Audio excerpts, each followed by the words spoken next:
Vladimir Putin mentally ill? Oh, I don't think Vladimir Putin is mentally ill.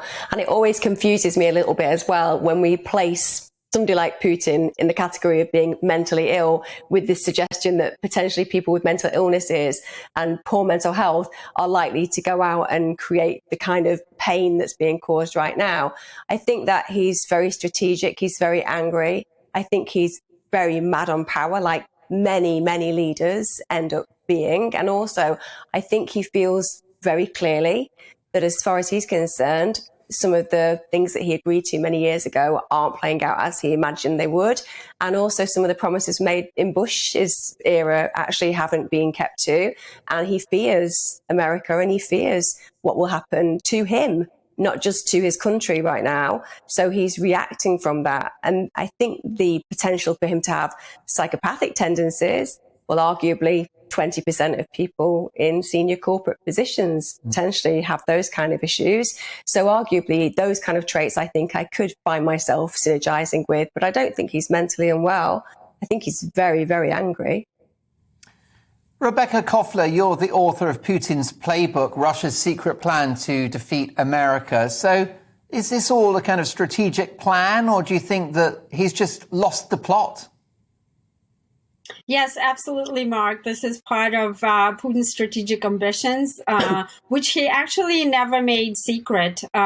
His goal is to reconstitute a supranational state, similar to what the Soviet Union was like, whereby Ukraine, Georgia, Belarus, Moldova, and other post-Soviet states would go back under Moscow's control. And I completely agree with Dr. Carol Lieberman. There are no mental anomalies in Putin. He is simply a typical authoritarian, typical Russian leader. Remember, it's the same culture that produced Ivan the Terrible, who killed his own son, and Joseph Stalin, who murdered millions of the Russian people. So it's just a different culture. Calling him mentally ill basically excuses his behavior.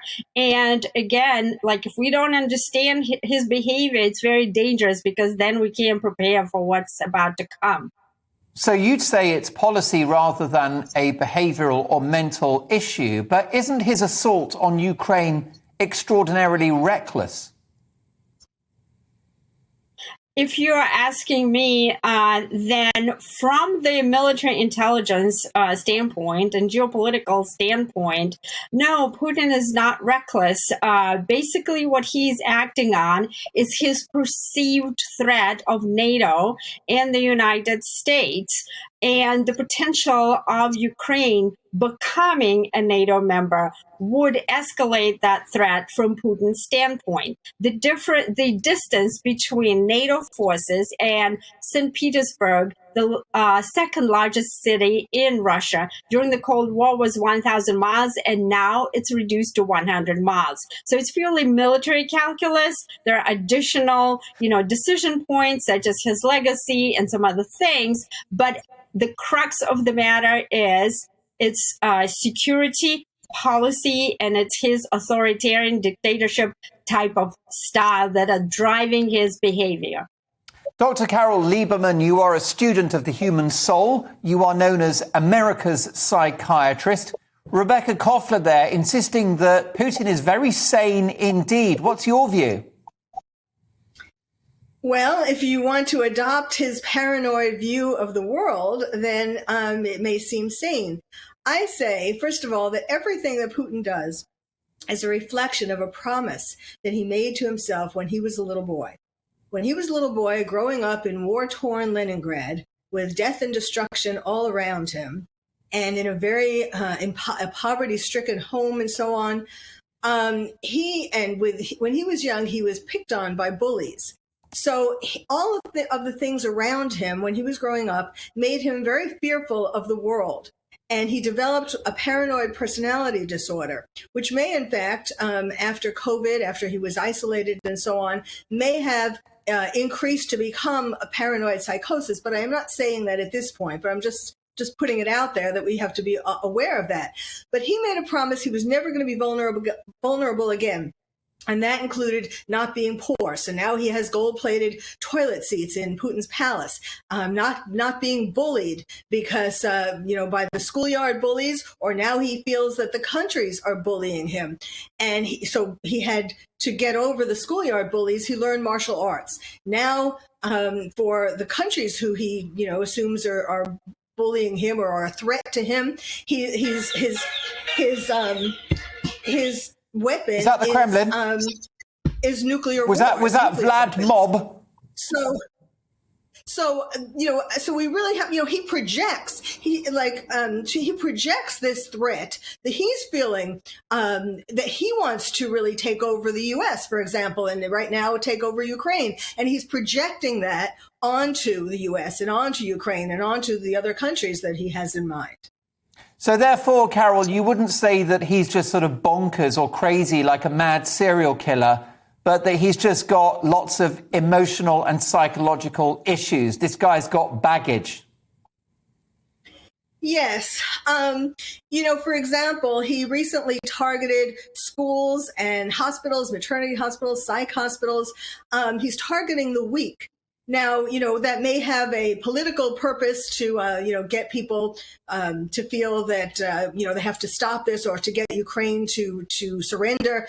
But it also reflects his self-loathing of the parts of himself that he feels are still weak, a holdover from his childhood. So you really have to understand he's a complicated man. I'm not saying he's schizophrenic or he's manic depressive, but he has serious issues, as you started to say. I'm going to come back to my other two guests in a moment, but a final thought on this one, Carol. You have profiled Joe Biden, Donald Trump and other politicians in terms of their mental prowess. On this show a few weeks ago, we debated whether Joe Biden was fit for high office. In terms of Putin, how do you see this one playing out? I think that if the U.S. and if NATO and the other countries push him into a corner, if they make him bring him back to memories of his childhood. He talks about this story about a rat that he got into a corner and he was all excited he was going to kill this rat. And then the rat all of a sudden sprung up on him. And he learned from that. That he has to not just assume that things are safe. He has to be the rat. He has to be the one on top of it. I think the key is he has to save face. There has to be a resolution where he is allowed to save face, or he's just going to keep on going. Right. So he needs a ladder to climb down, something that looks like a deal that benefits Russia and benefits the world. Do you think we've got the right global actors to make that happen? Of course, we know that Donald Trump reached out to Putin during his presidency. Do you think that Trump would handle this differently to Joe Biden? And might that be key, that Trump's not there anymore? Oh, it is absolutely key. It never happened when Trump was president. Why is that? It wouldn't happen now if he was still president, because Putin and Trump had a certain mutual understanding of each other and respect for each other. Now, that isn't to say that Trump, thinks that what Putin is doing is good, like what he's been doing in Ukraine is good and that's great and all that. But he understands him, like he was quoted as saying that Putin was savvy or smart or something like that. He didn't mean he agreed with what Putin was doing. He just meant that Putin was taking advantage of Biden because he saw Biden as being weak. Yeah. Now, Emma Kenny, your show is a bestseller. You're on tour at the moment. It's called The Serial Killer Next Door. So tell me about the difference between someone like Vladimir Putin and those characters, those real-life serial killers in your show. Well, I mean, like I said earlier on, realistically, 20% of people in senior corporate positions, let alone running the world, fit psychopathic traits. So I wouldn't deny that there's a potential that somebody who's leading a country or indeed a government close to us, for example, could have those kind of traits. But I think what I struggle with is this idea that we're placing these very cultural norms from somewhere like America and the UK onto a Russian leader. We are talking about a completely different mindset. So in the UK and the Western world, there is very often quite a softness and empathy, a compassion to the way that we feel. And we're kind of told that we're meant to have all of these feelings around those issues. When you look at places like Russia, that isn't the mindset. So to apply that to a Russian leader, I think we fall short in the reality. I think that he is a man who genuinely believes that he has been betrayed to some degree by America. I think he's felt for many, many years that Russia has become undermined. And the consequence of that is he's reclaiming what he very much believes he has a right to reclaim. To take you back to the time when Bush said that NATO wouldn't grow, and then NATO is now 3 times as big. And also, you think about the fact that we have this very clear blinkered perspective about what is right and what is wrong, i.e., we are good, he is bad. Now, what he's doing is bad. Killing anybody is bad. But we're not innocent. And the idea that the West and UK and the USA are innocent is actually detrimental, because that means that we aren't failing to grow and evolve as we need to as a world. So I think personally, I could completely agree that there are sociopathic and psychopathic traits that you can arguably see within Putin. But I could show you that in a lot of leaders, as could the psychiatrists, as could actually anybody with an ounce of knowledge about people who lead countries. A lot of very cuddly Western figures have presided over the deaths of thousands, if not hundreds of thousands of people, including Barack Obama and Tony Blair. Look, well, while I've got you, Emma, do you think that being in power for over 20 years will have had an impact on his sort of mental makeup? Absolutely. You know, when you think about things like hubris syndrome, etc., there is a belief that the more power you have, the more hormones in your brain and chemicals are emitted to reinforce it, like dopamine, for example. You can definitely say that you would expect the world to play out in the way that you desire, because you've had the potential to have those outcomes occur. And that can therefore mislead you to make decisions that aren't necessarily great for the wider community, but are great as far as your belief system in what you're trying to achieve are. Definitely. I also think that the reason that a lot of billionaires surround themselves with things like gold toilets isn't necessarily because they're emotionally vulnerable from their childhood. It's just that they like knowing that they can have more than the rest of us, because that's what power does. It gives you options that people like me will never be able to achieve. I might not want them, but certainly the way that they emit that kind of power is by showing people how different they are to the average human being. So Emma I don't Kenny, think we should sit back and just imagine Putin's going to disappear. I think we have to also think about what he needs to meet him a negotiation path. Emma Kenny telling me that she's not a power-crazed psychopath. Could it be a double bluff? Not yet.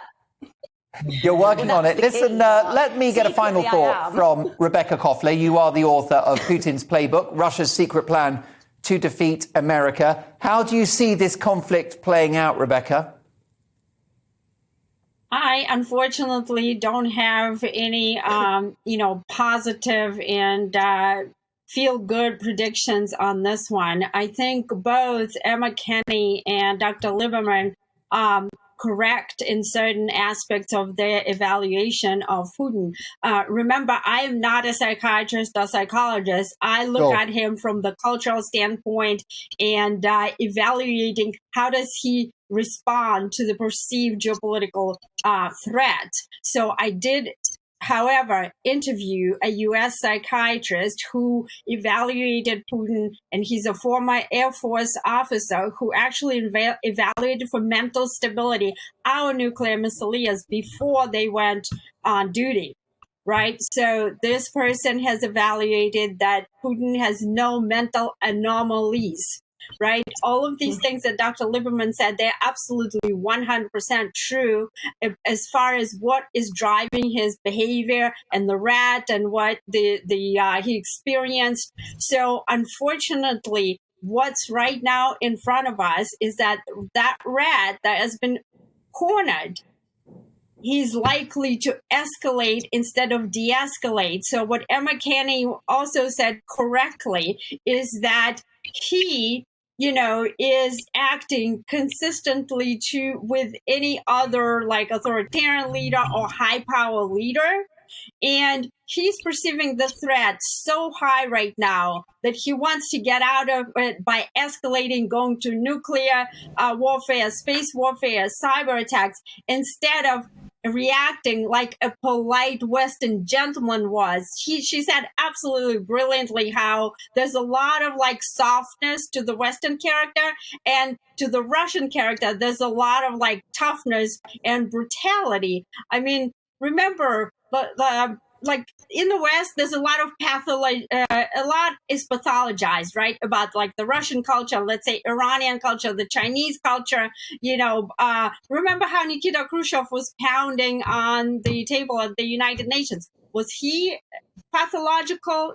There's a lot of cultural differences that get attributed by American doctors as pathology, but they're actually, baseline behavior in other cultures. Because if that were the case, half of the population in Russia or Iran or another country would be diagnosed as mentally ill, right?